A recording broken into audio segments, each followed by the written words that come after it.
Hello students, let's start with the next chapter, that is basic writing skill, class 9 unit 1 chapter 4 basic writing skill. We are developing our communication skills over here. So what we have seen until now is writing or written communication is most effective mode of communication, and we must master it with the help of some techniques. Let's first understand what are the 7 C's of communication. 7 C's of communication are it must be clear, it must be correct, whatever you write, it must be complete, it must be concrete, concise, consideration, and courteous. So, these are the 7 elements of communication when uh, we are communicating with somebody in a written format. So this is nothing but a checklist also. The first is clear. The message should be uh, very clear, not vague or confusing. Then it should be correct, free of any grammatical and spelling mistakes. It must be complete. The message should be complete, must include all required information. Then it should be concrete. It should be supported with the help of facts and figures, not just vague statements are made in that. Then it should be concise, it should be precise to the point, and short and brief message, not very lengthy. Then sixth is consideration. The sender must take into consideration the receiver's opinion, knowledge, mindset, background, and proficiency also. And the last is courteous. Courteous means the sender must consider feeling and viewpoints of the receiver while drafting the message. Okay, then let's now go to writing skills. In basic English language grammar, you must have already learned about phrases, sentences, subject, predicate, and all these things. So we are going to just recapitulate all these things over here. So the very basic unit of any language is a phrase. So a phrase is nothing but something like, for example, a sweet smelling rose up the mountain will be going behind the cupboard. These phrases do not carry any meaning when they are written, but when they are a part of sentence, then they'll get some meaning. Phrase is a group of words that form a unit within sentence, but it is incomplete independently. Okay, so there are type of phrases. We have already learned this. Let's just revise it. Noun phrase, verb phrase, adjective phrase, adverbial phrase, and prepositional phrase. These 5 type of phrases are there. Now identify. This is the practice time given. So we have to identify each one type of the phrase in the given sentences with highlight. Okay, so you can do this exercise on your own. It is very easy. Just try to compare the phrases given with the examples and a description given about it. So let's move on to sentences. Sentences are nothing but group of words that makes complete sense. These are called sentences. A sentence will contain a subject and a predicate. Okay. So there are some types of sentences: assertive or declarative sentences, imperative statement, interrogative, and exclamatory sentence. As you all know, assertive or declarative statement will just state a fact. Then imperative statement will give command or make a request or express a wish. Exclamatory sentence will give some expressions related to happiness, gratitude, sympathy, wonder, pity, etc. Then interrogative sentence will ask for questions and uh, to seek some information. Now here are some sentences given. Let's just run through it.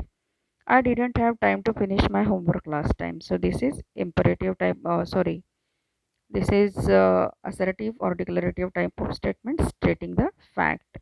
Harry, try the other door. This is imperative statement. His order is being given. I love you so much. This is exclamatory sentence.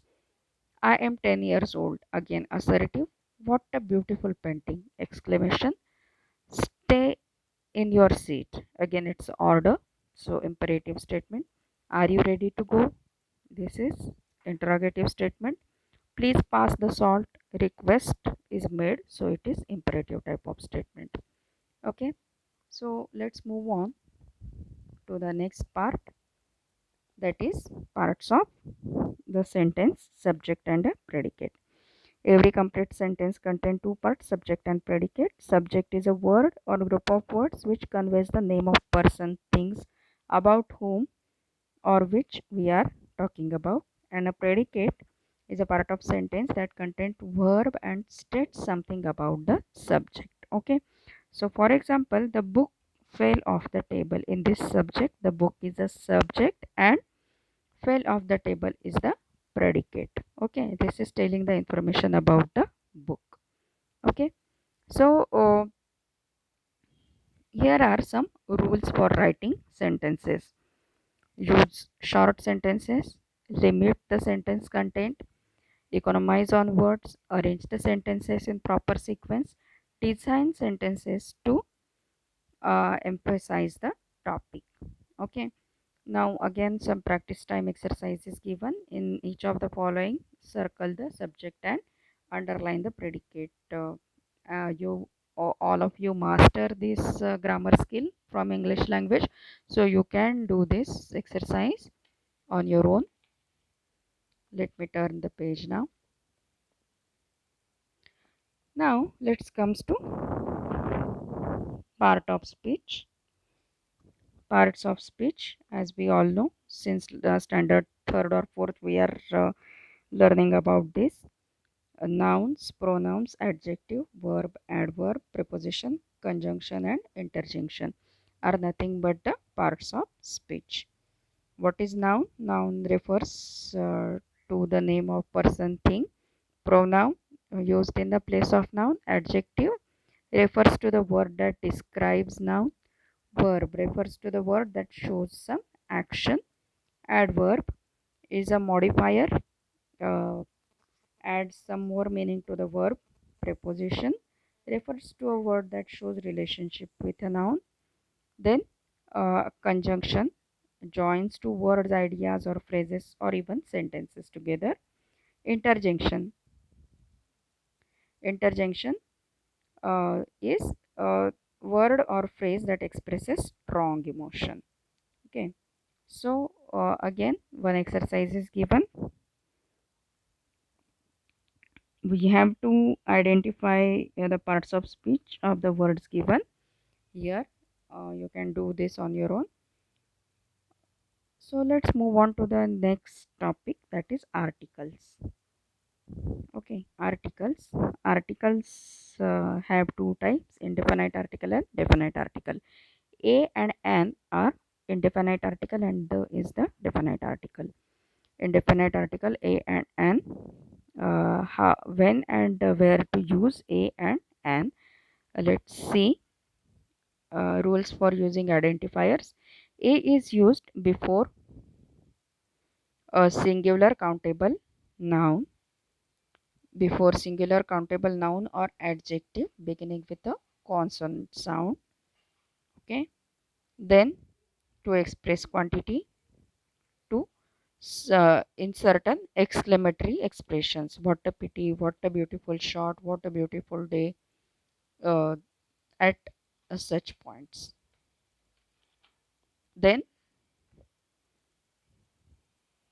where to use an. As we all know, an is used before all the words that start with A, E, I, O, U, or they are used with a vowel sound also. Okay.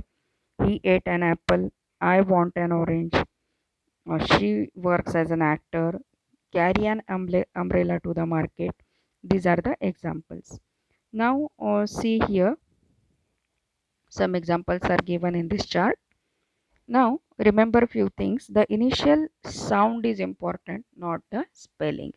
So university starts with U, but uh, it will not preceded by an article. It will be a university. But R, even if it starts with H, the sound is A. That's why it will be preceded with an article. Okay, H is silent over here. That's why. Okay, if the singular countable noun is preceded by an adjective, A and N used before the adjective according to its initial sound and not the spelling. So we must remember that we will use A and when there is a vowel sound. Okay, now let's move on to the definite article, that is the. Definite article the can be used in both countable nouns, singular noun, as well as plural and uncountable nouns. Let's see some examples. A singular noun, when it refers to a particular class or group, the bicycle is a common man's vehicle. Okay, the name of rivers, mountains like the Ganga, the Himalayas. Then names of countries in plural, the United Kingdom, the United States of America, something like that. So next is hotels, museum, names of newspapers, magazines, names of some superlatives of adjectives, the best boy, the worst thing, or descriptive adjectives referring to whole group or class, the rich, the poor, something like that. Name of races and communities, and uncountable noun. Okay. Now when we should not use the should not be used before abstract noun, plural nouns, proper nouns, names of materials, meals, colors, name of games, or uh, when we are using it in general sense. Gold is a precious metal, so here we are not saying the gold. Okay. Children like chocolates, so this is plural noun. We are not going to use the. Ram is leaving tonight. It's proper noun, so we are not going to use the Ram. Okay. So dinner. So dinner is a meal, so we will not use the over here. Okay. So let's move on. Here exercise is given. Again, you can try this exercise on your own. Paragraph writing. Let's move on to paragraph writing. Paragraph writing uh, is we can say is paragraph is a fundamental unit of any of your written communication. So paragraph might consist of few lines, several lines, so maybe more than 3 lines basically, and it should convey proper meaning what you want to say. So how to write a good paragraph? Let's examine the rules for writing paragraph. Okay, so your paragraph must have topic, then you must introduce the topic uh, in the starting lines of the paragraph. Then you can support your introduction or your topic with some facts, figures, and some information in the middle part of the paragraph. And in the end, you must conclude. You must add some concluding line at the end of paragraph to emphasize the fact which you want to show through. Okay, then you must proofread the paragraph to check whether it has some grammatical errors or spelling mistakes. This is how you can write a good paragraph. Now here are some rules given in points. Give paragraph unity, keep the paragraph short, make use of topic sentences, leave out unnecessary details, give paragraph movement, end paragraph with a concluding sentence. Okay, so this is the basic criteria on which your paragraph will be judged. Introduction, support. In support there should be content, expression, and sequencing, and at the end it is conclusion. Okay, So here one paragraph is given, for example, like how cohesive and concrete this paragraph is.